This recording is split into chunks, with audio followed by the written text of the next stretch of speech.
দেখো এবারে ডিসকাশন করব সেকেন্ড চ্যাপ্টার নিয়ে। সেকেন্ড চ্যাপ্টার কি, সেটা হচ্ছে প্রিন্সিপালস অফ ল্যাঙ্গুয়েজ টিচিং, অর্থাৎ কি ভাষা শিখনের যে নীতি। কোনো একটা ভাষা যখন শেখানো হবে তো সেক্ষেত্রে আমরা কি কি নিয়ম নীতি ফলো করব, এটাই হচ্ছে আমাদের ইংলিশ পেডাগজি সেকেন্ড চ্যাপ্টার। তো চলো ডাইরেক্ট আমরা একদম সাবজেক্টে চলে যাই। কি কি প্রিন্সিপালস এখানে আমরা দেখতে পাই।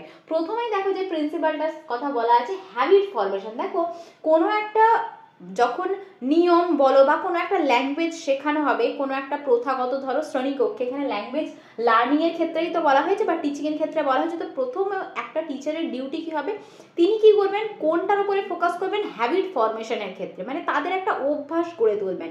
ল্যাঙ্গুয়েজ টিচিং এর ক্ষেত্রে যখন তাদেরকে শেখানো হবে সেটা কনসাসলি হতে পারে, আনকনসাসলি হতে পারে, দুরকম দিক থেকেই আমরা বলতে পারি। প্রথমেই যিনি যেটা করবেন মানে করবেন সেটা একজন টিচার, সেটা হচ্ছে ল্যাঙ্গুয়েজের ক্ষেত্রে তাদের একটা হ্যাবিট তৈরি করবেন, একটা অভ্যেস গঠন করবেন, তাহলেই কিন্তু ল্যাঙ্গুয়েজ টিচিংটা ফ্রুটফুল হবে। দেখো এখানে লেখা আছে LSRW। LSRW মানে কি লিসেনিং, স্পিকিং, রিডিং, রাইটিং। এই যে হ্যাবিটগুলো প্রত্যেকটা একটা বাদ দিয়ে কিন্তু আরেকটা নয়, প্রত্যেকটা হ্যাবিট যে ল্যাঙ্গুয়েজ লার্নিং এর ক্ষেত্রে যে চারটে স্কিল আমরা দেখতে পাই, চারটে স্কিল কি বললাম, শ্রবণ, কথন, পঠন, লিখন।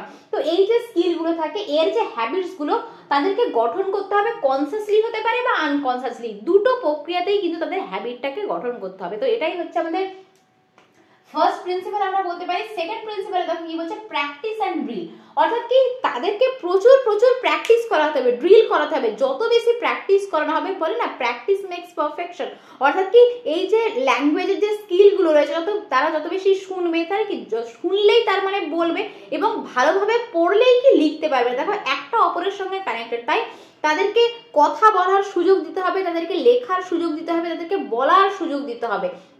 তো এটা কিন্তু ভাষার শেখার ক্ষেত্রে দ্বিতীয় নীতি আমরা বলতে পারি। দেখো এখানে লেখা আছে sufficient practice and drill needed to be habit formation. তাদের হ্যাবিট ফরমেশনের জন্য, তাদের অভ্যাস গঠনের জন্য তাদেরকে কিন্তু সাফিসিয়েন্ট, তাদেরকে পর্যাপ্ত পরিমাণে কিন্তু প্র্যাকটিসের সুযোগ দিতে হবে। সেটা ক্লাসরুমে হতে পারে বা ক্লাসরুমের বাইরে, সর্বত্র কিন্তু তাদেরকে যথেষ্ট স্পেস দিতে হবে তাদের অ্যাক্টিভিটি পারফর্ম করার জন্য। ওকে, চলো এবার থার্ড পয়েন্টে চলে যাচ্ছি, ওরাল অ্যাপ্রোচ। অর্থাৎ কি একটা বাচ্চা যখন ঘরে যখন কথা বলতে শেখে, তার মানে কি সে রিডিং বা রাইটিং এর আগে সে কিন্তু কথা বলতে শেখে, তাই তো? একটা বাচ্চা যখন ঘরে পরিবেশে থাকে বা সে যখন স্কুলে আসে, স্কুলের ক্ষেত্রেও কিন্তু এটা একটা টিচারের ডিউটি যে রিডিং রাইটিং থেকেও কিন্তু সব থেকে ইম্পর্টেন্ট কি, সে বলবে, কথা বলবে। যতক্ষণ না সে বলতে পারছে, সে তার মনের ভাবটা প্রকাশ করতে পারবে না। তাই ওরাল অ্যাপ্রোচের ওপরে কিন্তু খুব বেশি জোর দেওয়া উচিত। দেখো এখানে লেখা আছে যে children learn to speak mother tongue before reading and writing, অর্থাৎ কি তারা পড়া এবং লেখার আগে তারা কিন্তু মাতৃভাষায় বলতে শেখে। তো this principal should be adopted in teaching and learning of English. যখন তারা টার্গেট ল্যাঙ্গুয়েজ শিখবে, যখন তারা ইংলিশ ল্যাঙ্গুয়েজ শিখবে বা সেকেন্ড ল্যাঙ্গুয়েজ শিখবে, এক্ষেত্রেও কিন্তু এই নিয়মটা প্রয়োগ করা উচিত যে তারা প্রথমে যারা শিখবে তারা হচ্ছে শুনতে এবং বলতে শিখবে, তাদেরকে বলার সুযোগ দিতে হবে। তবেই কিন্তু তারা যত বেশি প্র্যাকটিস করবে, প্র্যাকটিস করলে বা ওরাল ড্রিলের মাধ্যমে যত বেশি প্র্যাকটিস করবে, তত কিন্তু তাদের হ্যাবিট ফরমেশন হবে বলার ক্ষেত্রে। ওকে, চলো এবার চলে যাচ্ছি পরবর্তী পয়েন্টে, ন্যাচারাল অর্ডার। এটা তোমাদের আমি আগেও বলেছিলাম যে এই যে ভাষার যে স্কিলগুলো আমরা শিখবো, এই স্কিলগুলো কিন্তু আমরা অর্ডারে শিখবো। এগুলো কিন্তু আমরা একটাকে ছেড়ে আরেকটা শিখবো না, যে এমনটা নয় যে প্রথম বছর লিসেনিং হলো, তারপরের বছর স্পিকিং হলো, তারপরের বছর রিডিং হবে, তারপরের বছর রাইটিং হবে। পরীক্ষায় তোমাদের সিটেটে এই প্রশ্নটা প্রায় আসে যে LSRW 1 2 3 4 এরকম কিন্তু ক্রমানুসারেই থাকবে, এবং এটাকে কিন্তু সিকোয়েন্সিয়ালি এবং অর্ডারলি একটা ম্যানারে চলে এবং ইন্টিগ্রাল একটা ওয়েতে চলে। এটা কিন্তু সেপারেট সেপারেট আমরা ভাবতে পারবো না। যখনই একজন টিচার ভাষা শিক্ষার ক্লাসে ভাষা শেখাবেন, তিনি কিন্তু এই চারটে listening, speaking, reading, writing integral ওয়েতে, ইন্টিগ্রেটেড ম্যানারে কিন্তু এই স্কিলগুলো তিনি শেখাবেন। তো ভাষা শিক্ষার ক্ষেত্রে এটা কিন্তু একটা গুরুত্বপূর্ণ নীতি আমরা বলতে পারি। এরপরে দেখো মাল্টি স্কিল অ্যাপ্রোচ, অর্থাৎ কি প্রত্যেকটা স্কিলকেই মাল্টি স্কিল মানে কি, যে চারটে স্কিলের কথা বলা হচ্ছে, লিসেনিং, স্পিকিং, রিডিং, রাইটিং, এই প্রত্যেকটা স্কিলকে কিন্তু তাদের যথোপযুক্ত ইম্পর্টেন্স দিতে হবে। এমনটা নয় যে স্কুলে এসছে মানে শুধু পড়বে আর লিখবে, সে চলে যাবে। তাদের শোনা, সে কতটা তারা শুনছে, তাদের শোনার উপরে জোর দিতে হবে, তারা বলতে পারছে কিনা, বা তারা সঠিকভাবে পড়তে পারছে কিনা, তারা সঠিকভাবে লিখতে পারছে কিনা, এই সমস্ত স্কিলগুলোর কিন্তু প্রত্যেকটা স্কিলই কিন্তু খুব ইম্পর্টেন্ট, এবং প্রত্যেকটা স্কিলের ওপরেই কিন্তু যথেষ্ট জোরদান করতে হবে। এটা কিন্তু কোথায় বলা হয়েছে, প্রিন্সিপাল অফ ল্যাঙ্গুয়েজ টিচিং এর একটা গুরুত্বপূর্ণ প্রিন্সিপাল আমরা বলতে পারি মাল্টি স্কিল অ্যাপ্রোচ, যেখানে all the 4 language skill or to be given their importance। প্রত্যেকটা ল্যাঙ্গুয়েজ স্কিলকে যথোপযুক্ত কিন্তু ইম্পর্টেন্স দিতে হবে। ওকে, আশা করি বোঝা গেছে এই পয়েন্টে। এবার দেখো সিলেকশন এন্ড গ্রেডেশন, আমাদের 6 নম্বর প্রিন্সিপাল। দেখো সিলেকশন গ্রেডেশন মানে কি? সিলেক্ট মানে কি? নির্বাচন করা। একজন টিচার যখন কোনো রুলস পড়াবেন, কোনো রেগুলেশনস পড়াবেন, ধরো কোনো গ্রামারের স্ট্রাকচার পড়াচ্ছেন, তো তার যে মেথডটা হবে সেই মেথডটা কি হবে? সিম্পল থেকে ডিফিকাল্ট হবে। এমনটা নয় যে প্রথমেই তিনি কঠিন জিনিসটাকে বলে দিলেন।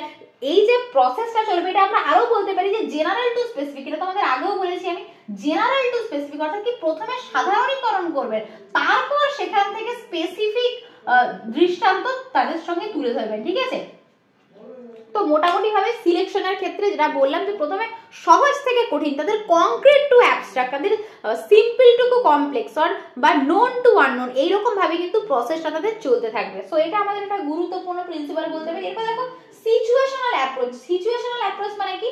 তারা যে শিখবে, তারা মানে শেখার তাদের ন্যাচারাল সিচুয়েশন হবে, তাদের হোম এনভায়রনমেন্ট হবে, স্কুলের পরিবেশটাও এমন হবে যেন তাদের মনে হবে সেটা হোম এনভায়রনমেন্ট। কেননা যখনই তারা হোম এনভায়রনমেন্ট পাবে তখন কি তারা শিখবে ভালো। আমাদের পয়েন্টটা কি যে সিচুয়েশন মানে তাদেরকে এমন কিছু সিচুয়েশন দিতে হবে যাতে তারা শিখতে পারে, পরিস্থিতি এমন ভাবে ক্রিয়েট করতে হবে যাতে তারা শেখার একটা সুযোগ পায় বা শেখার জন্য কি হবে? মোটিভেট হবে, ইন্ট্রিনসিক্যালি তারা মোটিভেট হবে। ওকে, তো চলো পরের পয়েন্টে চলে যাচ্ছি ইমিটেশন। দেখো ছোট বাচ্চারা কি হয় না, তারা নকল করতে ভালোবাসে। তাই একজন টিচার বা স্কুলের যে কারিকুলাম পাঠ্যক্রমের কিন্তু ডিউটি কি হবে? তাদের কাছে এমন মডেল পেশ করা যাতে কি তাদের যে প্রোনাউন্সিয়েশন হয়তো শিখছে, ঠিক আছে, কেউ হয়তো প্রোনাউন্সিয়েশনকে প্রোনাউন্সিয়েশন বলছে, তো কথাটা তো প্রোনাউন্সিয়েশন নয়, কথাটা আমরা বলি প্রোনাউন্সিয়েশন। বা তার বাবা মা তাকে হয়তো কোনো কথা বললো, বা বাড়ির কোনো লোকজন, বা স্কুলে এসে যে টিচার তাকে পড়াবেন বা বাড়িতে যার কাছে এসে শিখবে সেটা যেন রোল মডেল হয়। সে যে অডিও শুনছে, যে ভিডিও ক্লিপটা শুনছে, সেটা যেন আইডিয়াল হয়, সেটা যেন আদর্শ হয়, নইলে কি হবে? বাচ্চারা ভুল শিখবে। তো এখানে এটাই বলা হয়েছে যে teacher must provide a good model of speech. এই যে তারা শুনছে বা তারা বলবে বা তারা পড়বে বা তারা লিখবে, যে কোনো স্কিল হোক না কেন, প্রত্যেকটা স্কিলে কিন্তু একটা গুড মডেল দরকার তাদের সামনে। ওকে, তো আশা করি বোঝা গেছে এই পয়েন্টে। দেখো অ্যাকিউরেসি, অর্থাৎ কি একজন টিচার যখন শেখাবেন তার কিন্তু অ্যাকিউরেসি মানে নির্ভুল ভাবে সে যেন শিখতে পারে বা বলতে পারে বা পড়তে পারে বা লিখতে পারে। যে কোনো স্কিল বলি না কেন, প্রত্যেকটা স্কিলে কিন্তু অ্যাকিউরেসি তিনি দেখবেন, যে সে শুনছে বা সে ঠিক মতো শুনছে কিনা, কোনো রকম কোনো অমনোযোগিতা আছে কিনা, বা আকর্ষণ ধর্মিতার অভাব আছে কিনা, বা সে হয়তো পড়ছে, পড়ার ক্ষেত্রে কোনো সমস্যা আছে কিনা, বা ঠিকঠাক করে শব্দগুলো উচ্চারণ করতে পারছে তো, কোনো হয়তো যুক্ত বর্ণ আছে, সেই যুক্ত বর্ণ ঠিক করে উচ্চারণ করতে পারছে তো। তো এই প্রত্যেকটা জিনিসের নির্ভুলতাটা কিন্তু একজন টিচার সবসময় চেক করবেন। তো এটা হচ্ছে আমাদের পরবর্তী পয়েন্ট। চলে যাচ্ছি কোরিলেশন। কোরিলেশন মানে কি? সমন্বয় সাধন করা। একজন টিচার যখন কোনো এক্সাম্পল দেবেন কোনো ল্যাঙ্গুয়েজের ক্লাসে, সেই ল্যাঙ্গুয়েজের যে এক্সাম্পলটা তিনি দিলেন সেটা তার লাইফের সাথে কানেক্টেড হবে। কেননা বাস্তবের সঙ্গে যখনই সেটা সমন্বয় করবে তার শিখনটা কিন্তু সর্বোচ্চ মাত্রায় সেই স্টেজে হয়। কেননা ধরো তারা হয়তো স্কুলে একটা নলেজ পেলো, কিন্তু পরবর্তীকালে সেটা তারা জীবনে কোনো কাজেই লাগাতে পারছে না, তাহলে তার সেই নলেজটা নিয়ে কি হবে? সেটা তো ইনকমপ্লিট নলেজ, বা সেই নলেজটাকে সে প্র্যাকটিক্যাল লাইফে অ্যাপ্লিকেশন করতে পারছে না। তো সবসময় কিন্তু একটা টিচারের ডিউটি কি হবে? এমনই তিনি এক্সাম্পল সিলেক্ট করবেন যেটা তার রিয়েল লাইফের সঙ্গে কিন্তু কানেক্টেড হয়, বাস্তব জীবনের সঙ্গে কি হবে? সম্পর্কিত হয়ে থাকে। এবারে আমাদের লাস্ট যে point, multiple approach. Multi approach মানে কি? একজন টিচার ল্যাঙ্গুয়েজ শেখাবেন, দেখো শুধুমাত্র আমরা বলবো না যে গ্রামার শেখাচ্ছেন না, গ্রামারের ক্ষেত্রে তিনি ইন্ডাকটিভ মেথড ইউজ করবেন। Inductive method, deductive method, Discovery method, illustration method, explanation method, Discovery method, অনেক ধরনের মেথড আছে। তো যেই প্রসঙ্গে বা যেই সাপেক্ষে কোনো আলোচনা হচ্ছে, যেখানে যে মেথডটা দরকার একজন টিচার কি করবেন? সেখানে সেই মেথডটা ইউজ করবেন। এমনটা নয় যে ল্যাঙ্গুয়েজ শেখানো হচ্ছে মানে পার্টিকুলার একটা মেথডে তিনি একদম ওখানে গিয়ে স্টে করে যাবেন, এরকমটা নয়। যখন যেখানে যেটা দরকার বা বাচ্চারা যেই মেথডটা নিতে পারবে তাদের বোধগম্যতা অনুযায়ী, তাদের ইচ্ছা অনুযায়ী, তাদের আগ্রহ অনুযায়ী তারা কোন মেথডে বুঝতে পারছে, এটা টিচারকে কিন্তু সবসময় রিয়েলাইজ করতে হবে, সবসময় ফিল করতে হবে যে আমার বাচ্চারা কোনটাতে হেল্পফুল হবে। তো এইভাবেই কিন্তু তিনি তার পাঠ্যক্রমটাকে সাজাবেন। তো মোটামুটি ভাবে এই হচ্ছে তোমাদের 11 নম্বর পয়েন্ট। তাহলে কি কি পয়েন্টগুলো আমি বললাম? হ্যাবিট ফরমেশন করতে হবে, তাদের অভ্যাস গঠন করতে হবে, তাদেরকে প্র্যাকটিস করার সুযোগ দিতে হবে, তাদেরকে বলার সুযোগ দিতে হবে, তাদেরকে ন্যাচারাল অর্ডারে শেখাতে হবে, LSRW ন্যাচারাল অর্ডারে শেখাবে।